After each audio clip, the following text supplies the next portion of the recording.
Hi, this is Michelle Barsby from Diamond Light Astrology, and I'm here to talk to you about the new moon in Taurus. This is a new moon about your values. What and who do you value? I hope that your first answer would be self. But then again, Taurus can bring up our own self-worth issues. So you are pardoned if that was not your first response.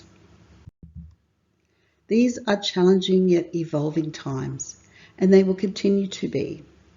My advice is to go with the flow rather than resist the energies, otherwise you will suffer in many ways. New moons do represent new beginnings, so it can be a great time to release the old which no longer serves you and embrace all the new that your soul wishes to bring in.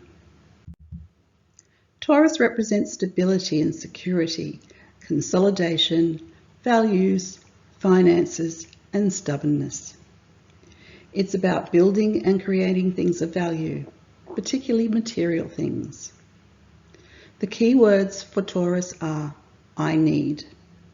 So what do you need? Right now, it might be more about what you need rather than what you want.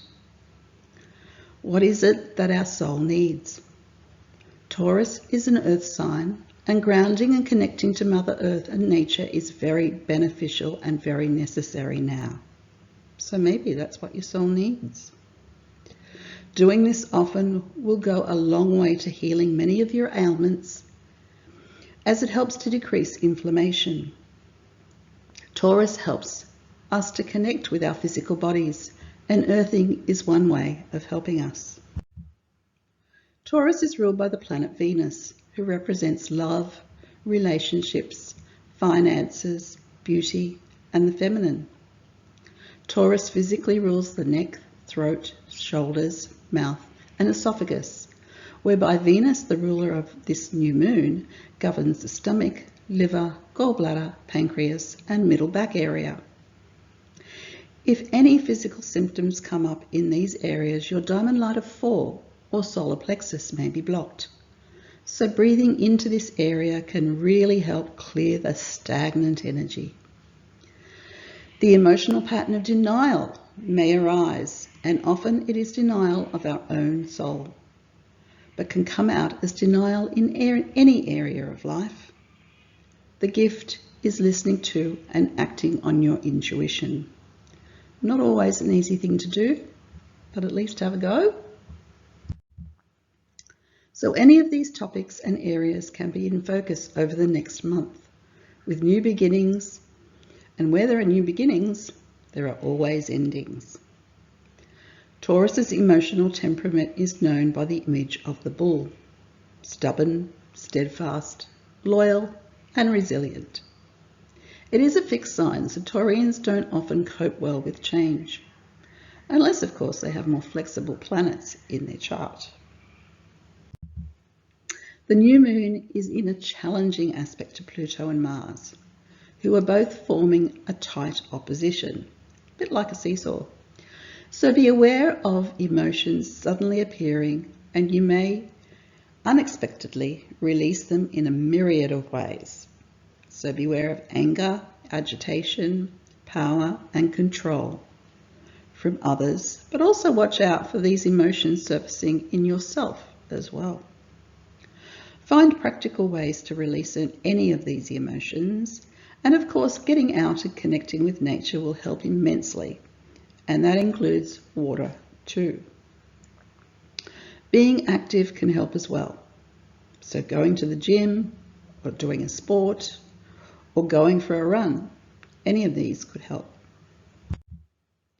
The moon is also opposite Black Moon Lilith, and she will be encouraging all those issues you don't like about yourself, or maybe even don't know about yourself, to surface for release, especially any feminine wounds.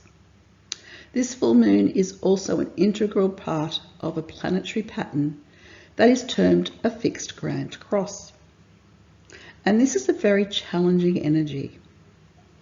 If your own chart is activated by this pattern, you may want to stand steadfast, hoping all will remain the same. But the universe more than likely has other plans. so best to be open to those changes.